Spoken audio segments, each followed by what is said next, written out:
中山呢個地方嘅樓啊，千祈打死都唔好買。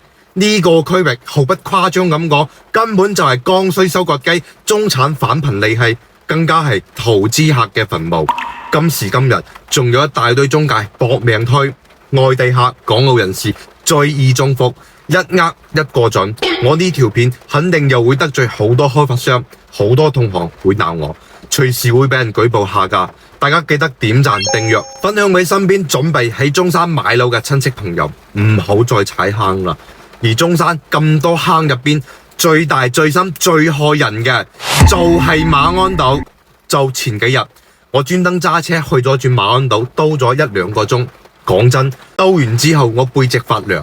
網上講嘅鬼城真係一啲都唔誇張，成個島淨係得樓盤同工廠，馬路上你隨便開，唔使等紅綠燈。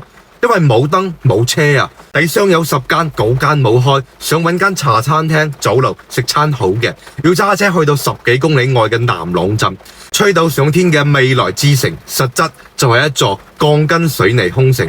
但你知唔知曾經呢度有幾咁瘋狂？2019年馬鞍島第一個樓盤萬科中天西灣匯起步就要3萬2，靚啲嘅單位直衝4萬蚊一平方。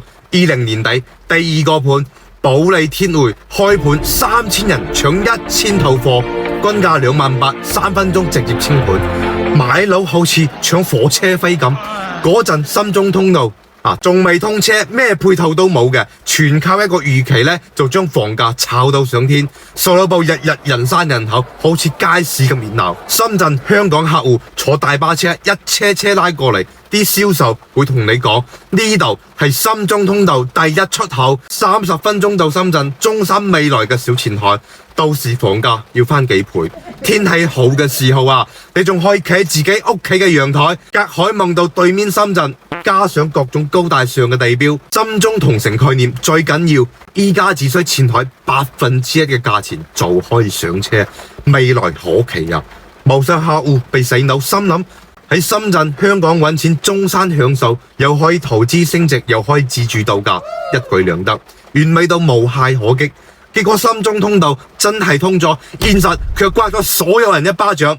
依家你睇下，保利招商新樓均價1萬2到1萬5，平嘅1萬出頭帶埋裝修。呢個雅居樂灣仔1號都無人問津，人哋係腰斬，呢度係膝頭斬。中山跌得最慘嘅地方，佢話第二，冇人敢話第一，跌咗70%啊！你敢信嗎？同大家講個真人真事，有個深圳大哥，一個外貿廠主管，2021年。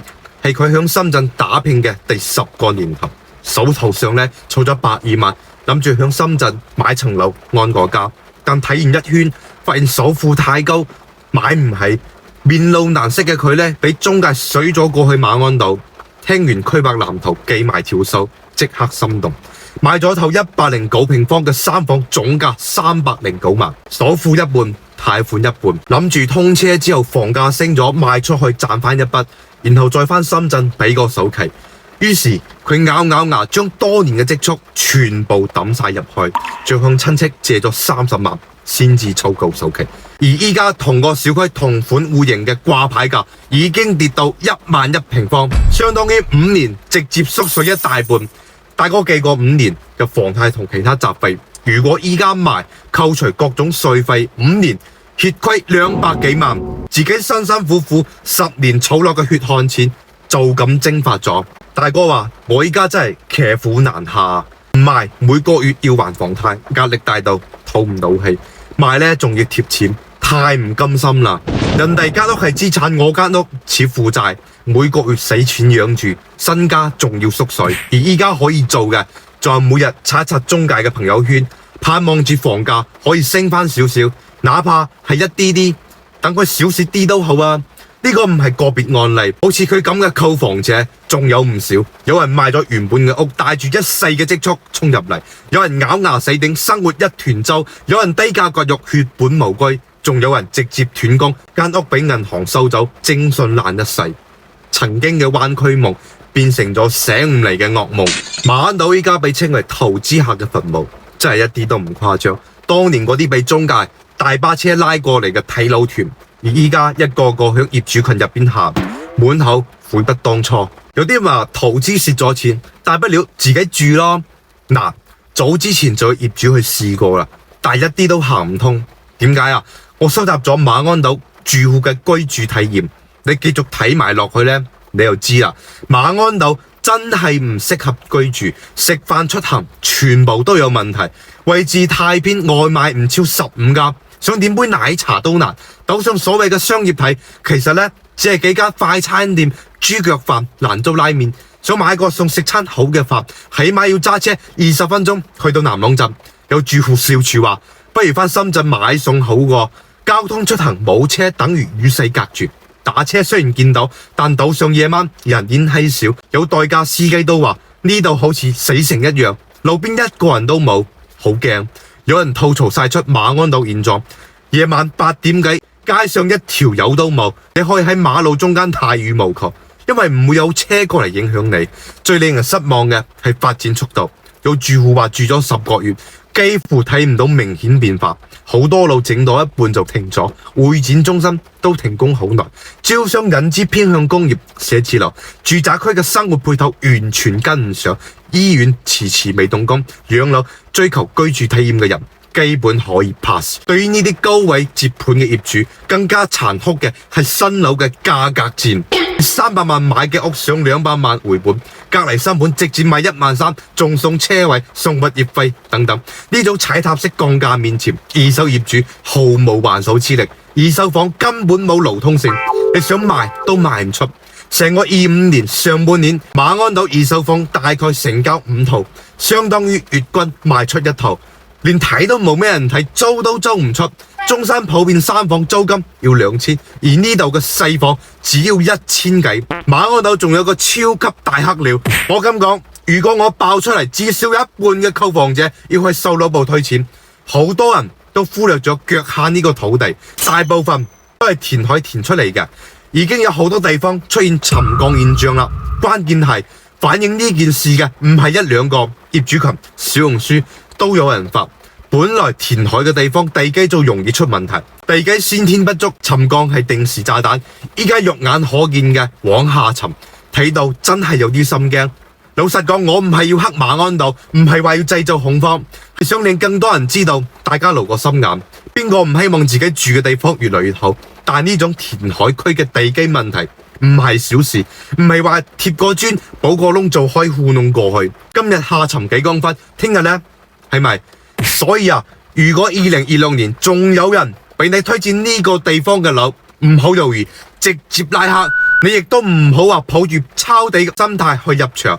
我勸大家千祈唔好犯傻，冇產業、冇人口、冇配套，再平嘅屋都係陷阱。目前嘅馬鞍島產業仍在紙上，人口流入緩慢，配套遙遙無期。房價冇任何支撐，依家入場唔係抄底，係接盤，係成為第2波被收割嘅韭菜。我知道香港樓價高，生活壓力大，邊個都想揾個出路，但絕不能病急亂投醫，盲目買入只有概念冇價值嘅樓。特別係考慮退休養老嘅街坊朋友話，呢度有啲小區底商10鋪9空，落樓連買樽水都困難，基本嘅生活配套都滿足唔到。仲話養老，大吉利是講句，如果有啲咩突然頭暈眼花，睇醫生都要揸車去到幾十公里外嘅醫院。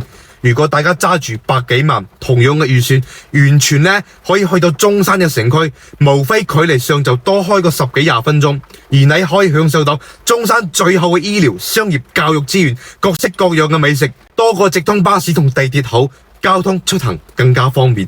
並且有好多優質嘅樓盤，居住圈層都比較好，居住氛圍完全唔一樣。養老度假嘛，睇嘅就係方便住得舒服，落樓可以行街食飯，呢啲先係實實在在。